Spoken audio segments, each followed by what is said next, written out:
I'm Glenn McGinnis, and this is Outburst. On the program, do you feel the pandemic is coming to an end?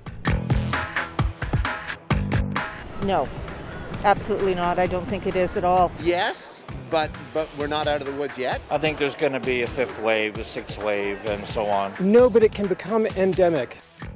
But first, with the new session of Parliament finally ready to go, several MPs from across the country will be debating the issues in the coming weeks and months to come, many of which are of great importance to Canadians. So we took to the streets to ask Canadians what they would like to see discussed by all parties once things get rolling. Our question: what should be the first order of business when Parliament returns? I think the first order of business is Trudeau needs to sit everybody down and he needs to put together a plan that gets things done. He talks a lot, but not so good on the getting things done part. So I think there are a number of good things in what they propose to do, but they really need to get to it. Working in healthcare, we need more people in healthcare, so we need to make priorities to educate more people to get into the health field. Get their own house in order first, and well, they really should. They have to get our deficit under control. They have to get the deficit under control. Yeah, it's of course most countries in the world are deficit spending, and which is all adding to inflation. And I'm old enough to have gone through the last inflation, and it is very painful. Very painful. I think finding ways to fill those positions will help the people who have those businesses, right? Like small business owners, restaurants, those kind of places are suffering because they can't get people. Even on the island we went to dinner and their hours were reduced because they couldn't find staff. So if there's people out there that need those jobs, we need to match those jobs with the employers. How can the government help that, right? Rather than continue to subsidize or do make-work projects where we're funding tax dollars into the economy, just connect employees and employers. Figure out a way to make that happen. I think number one, to achieve some very needed peace within our country at least would be to really put more effort into the native situation. I don't know how we keep carrying on as we do without making peace, and you know, ensuring that these people get water, that they get a fair shake. You know, that to be denied all these things all these years, it's unconscionable, and especially the richness of this country, and to not have included these people in our processes and honored the treaties and all these matters. Yeah, that's right up there. That's right up there. Finding a way to help us all get back to some sort of sense of normal. And I don't know what that means or what it looks like, but that's what everyone wants. Everyone wants to be back to normal. And I think we need some good leadership from our government to help us decide what that means for ourselves and to help us find out how we can. It's not just on the government; it's on us too. And we need to find ways to be able to get ourselves through that. Food security and homelessness are massive, and the pandemic has exacerbated that issue, I think. So, food security and homeless. So, affordable housing. My preference would be that the minority federal government extends their vaccine mandate and copies Italy, making it mandatory. Essentially, anyone who works basically has to be vaccinated. We have the tools to end the pandemic, and we just have to have the courage to use them. And I think right now our politicians have been tiptoeing around mandating vaccines. Trudeau has gone further than any of the other political parties, but he needs to go and copy Italy, copy France, make it and bring it in without fear of the political blowback, because if you can end the pandemic, then everything else after that is recovery. Try to get everything back on track. Like a lot of people lost their jobs, me included. Homelessness. How's that? I'll go with that. There's lots of it around here. Yeah, we're just here for the weekend, and we were just commenting to each other that we noticed that there's a lot of homeless people around here. It's really sad. Dealing with child welfare issues, actually dealing with the First Nation child welfare issue, because it's been going on for far too long, and there are far too many First Nation kids in the child welfare system, as well as residential school survivors who deserve compensation. And that hasn't happened yet. I think they need to look at making a federal vaccine passport, and because traveling, it's really hard because from province to province or internationally, there's no idea what's valid and what's not. There's still the effects of the pandemic going on, so I think they need to have a timeline for removing those supports, but not removing them so quickly so we end up having a further shock to the economy. I think that really needs to be number one, and setting out like at least a year timeline of we're going to do this in the next couple of months, and then going forward the next couple of months. With that, they also need to be focusing on international relations so that countries together are making those decisions together is what I would hope for. I definitely think they should address the monetary spending in the budget. We're doing a lot of cuts, and I don't think it's good. I think we should maybe reinstate the pipeline and a bunch of things, because gas is very expensive and we're spending money like crazy and we don't always know where it's going. With roughly 80% of Canadians receiving at least one dose of the COVID-19 vaccine, it seems society is up and running once again, and many people feel they can go back to living their lives the way they used to and put this pandemic behind them once and for all. However, COVID numbers continue to climb in different parts of the country, and many people feel an end to this pandemic is nowhere in sight. So we took to the streets to see what you think about this topic.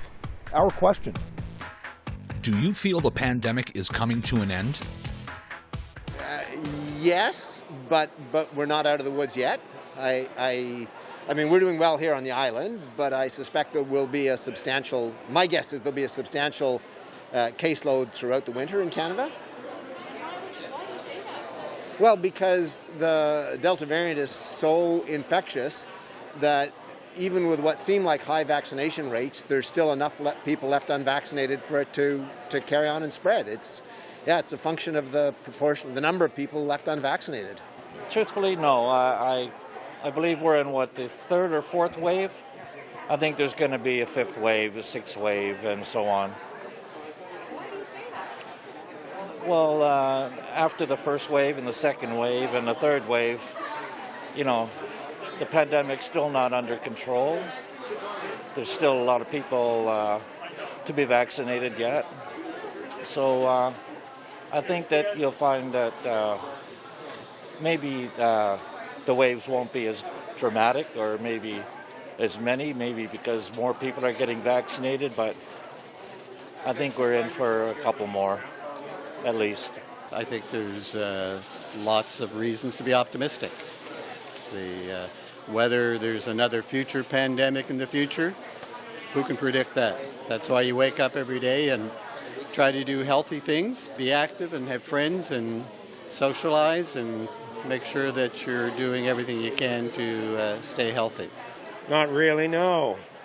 I wish, but I thought it was only going to be 6 weeks when it started in March 2020, and here we are. Oh, I think it's going to probably be 2 or 3 years, much like the one 100 years ago in 2018 or 1918. It took 3 years, so. Provincially and nationally here, and the federal government here, but particularly provincial governments need to make decisions based on what's best for people, not what's best for business and economics, and put people first. If they don't, there will be a fifth wave here. I would hope so, but I think it is coming to an end. I have a feeling that everything has an end, and even a virus will have an end.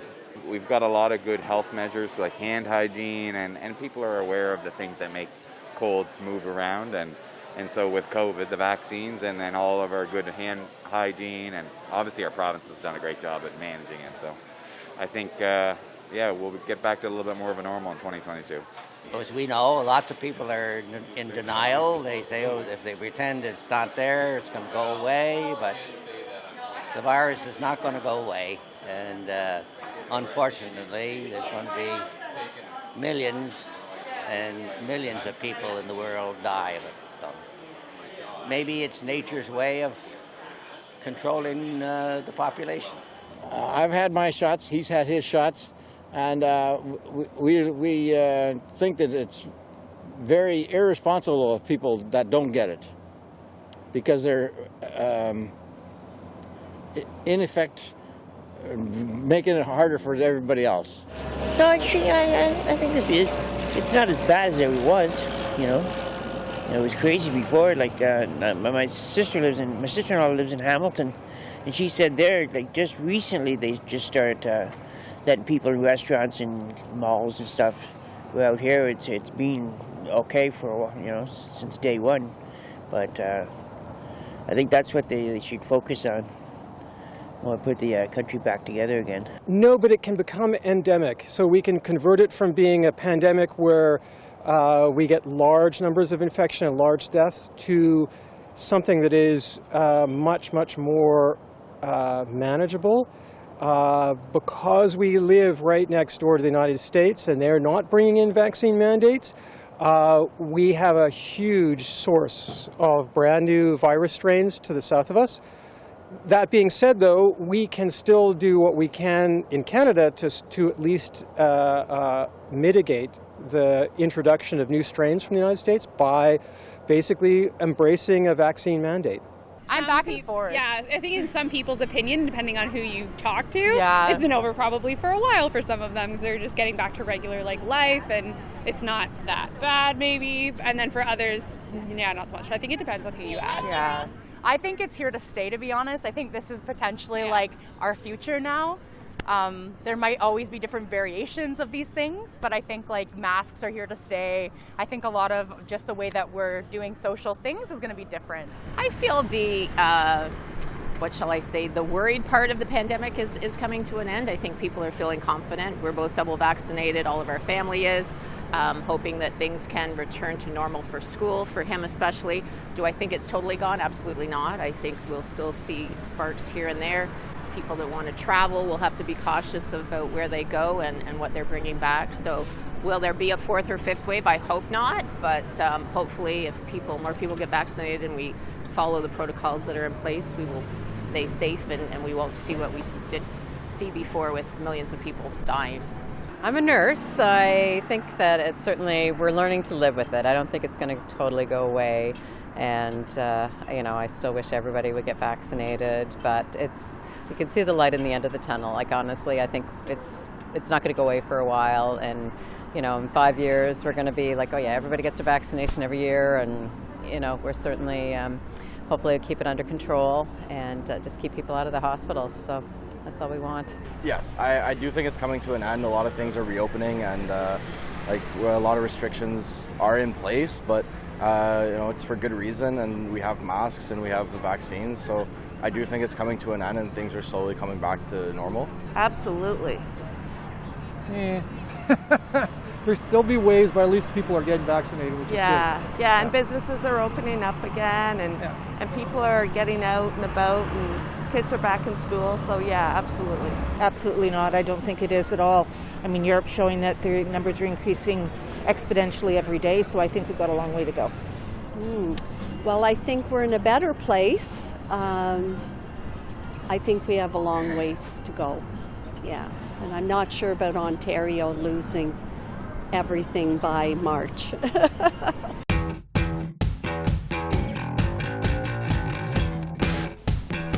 Which job is currently occupied by Richard Wagner, Minister of Finance, Leader of the Opposition, Chief Justice of Canada? I will say Chief Justice of Canada. I'll say Minister of Finance. No. Opposition? No? Yes? Opposition? I wouldn't know. I would guess Chief Justice. I would say Chief Justice as well. Okay, do you want to try? Leader of Opposition. Chief Justice of Canada?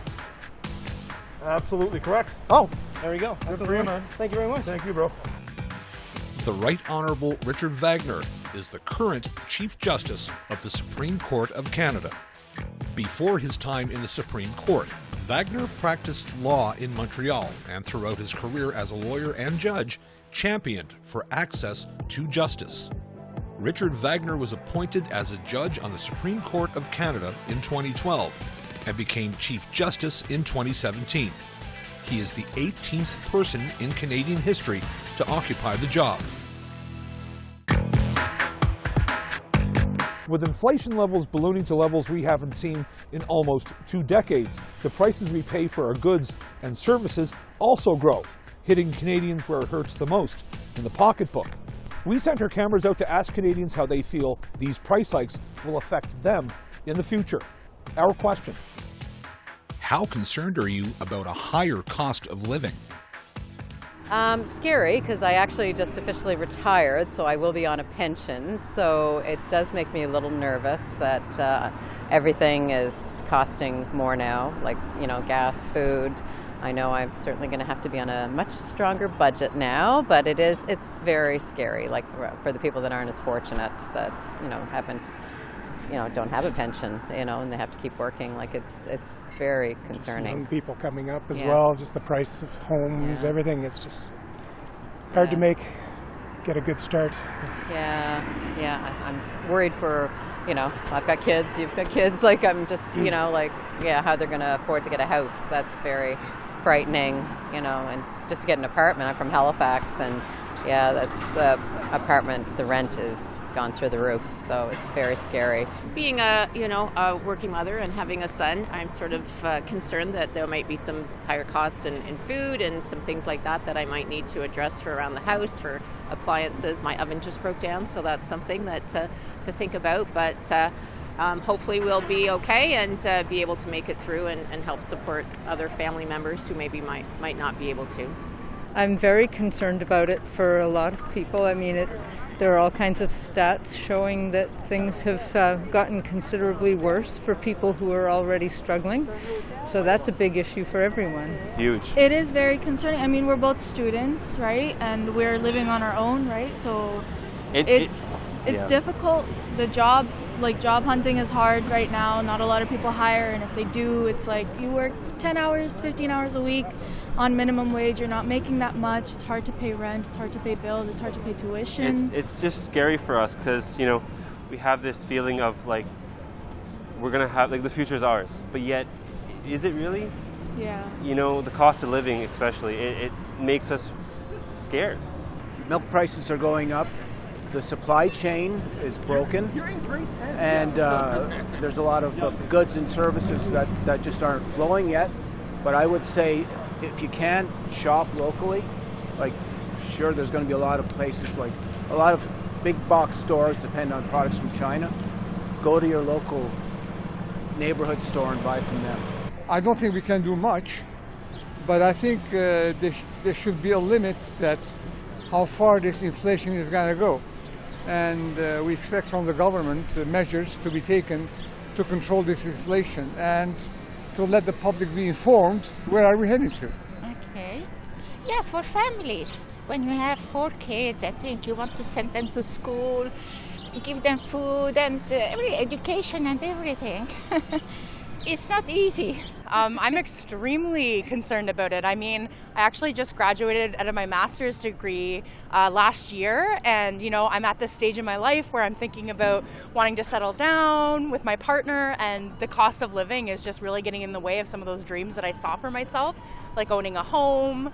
It's almost like I'm having to switch my idea of what will be fulfilling for me in life, because it's just out of control, the costs. It's difficult. It is hard because it's such a beautiful city to live in, but, you know, as the prices are going up, the, you know, wages aren't really going up as well, and I found in a lot of roles I've worked in, the higher the pay, the more stress as well. So yeah, it's really hard to get that, you know, balance of life when all the prices are going up, and trying to find that balance. So even if you go to the grocery store, like, things are increasing slightly, and luckily there's a rent increase freeze. I believe it's still happening now, but yeah, at one point it was like 4.5%. But it's not matching like minimum wage going up or actual wages going up. Yeah, food is a big one, and clothing. Yeah. Well, the food price is definitely increasing. I don't know. We just see it week over week with our growing family. Yeah. You know, as I talk to friends and so on, we all have our concerns, and if you do start poking around, you'll see the hurt. You know, where people are really starting to feel it. Food prices, gasoline, energy costs, for sure. Yeah, I mean, I just got my liquid propane bill. So that looked like it was up about 20% from the time that they filled it last in July. So I think you're using more of it in the winter. I think I just did the math. So it seemed like it was over $1 a liter versus 85 cents per liter, right? Back in July when I last filled my tanks. Gasoline's up, obviously. That's obvious at the pumps. We're lucky in our situation to both have jobs, but I mean, I can't imagine the situation for people who are struggling already, and then to have this toppled onto the whole thing is, it's got to be tough for some people. In Parliament, the first order of business before anything gets up and running is the speech from the throne. The Governor-General, on behalf of Her Majesty the Queen, reads a speech prepared by the government which outlines the plans and priorities in the upcoming session.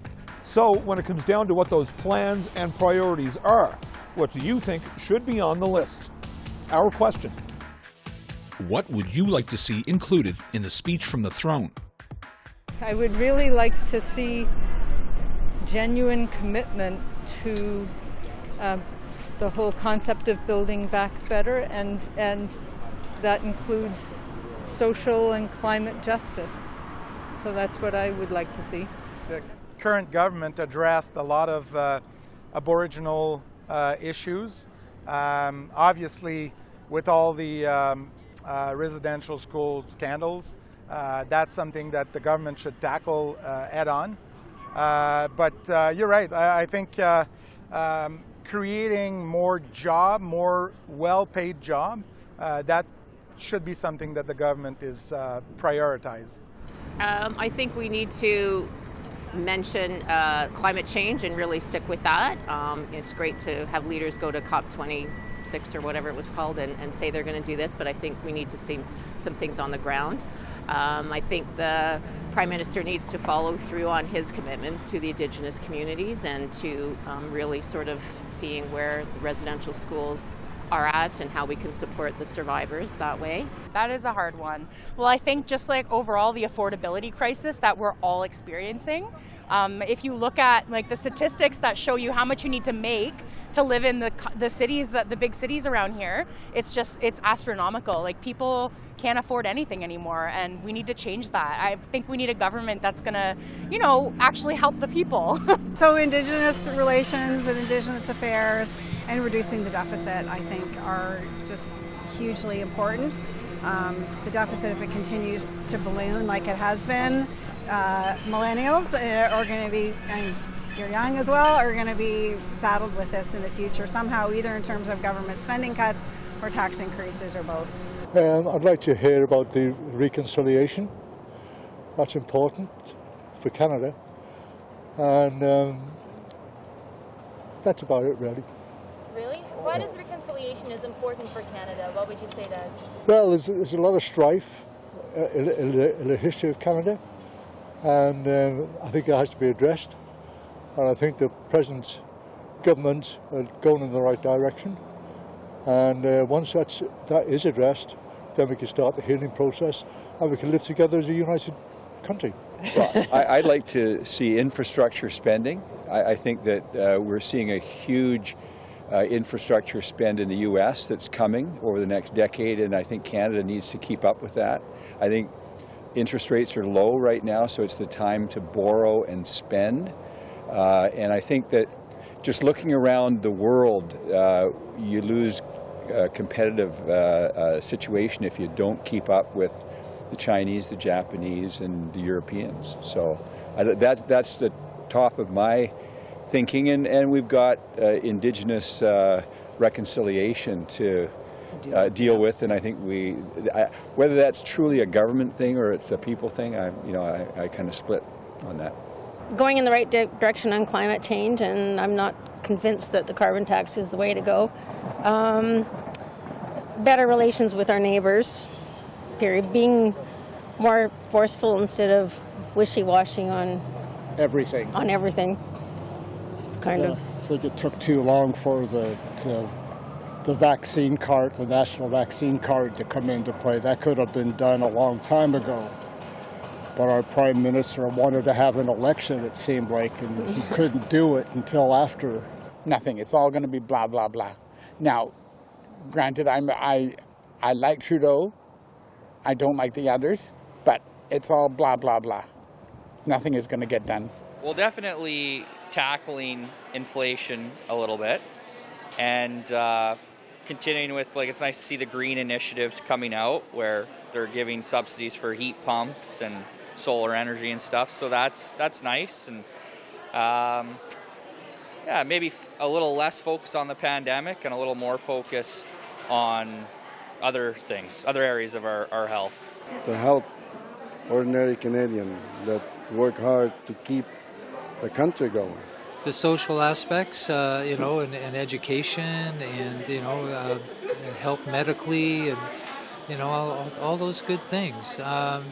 It's always troubled me when so often it seems when all the cuts come, they're always hitting education, they're always hitting health, and I think we're paying for that, whether we want to admit to it or not. But I think there's a lot of room for improvement, but it just gets really difficult. I think climate change has to be top of the agenda. That, as far as I'm concerned, the pandemic may be coming to an end, but climate change is a huge threat for the next 20 years. Thanks for watching this episode of Outburst on CPAC. If you have any comments about this show or any other show, you can find us on social media. You can also find us on our website at www.cpac.ca. I'm Glenn McGuinness, and on behalf of my colleagues at the Cable Public Affairs Channel, thanks for watching. We'll see you next time.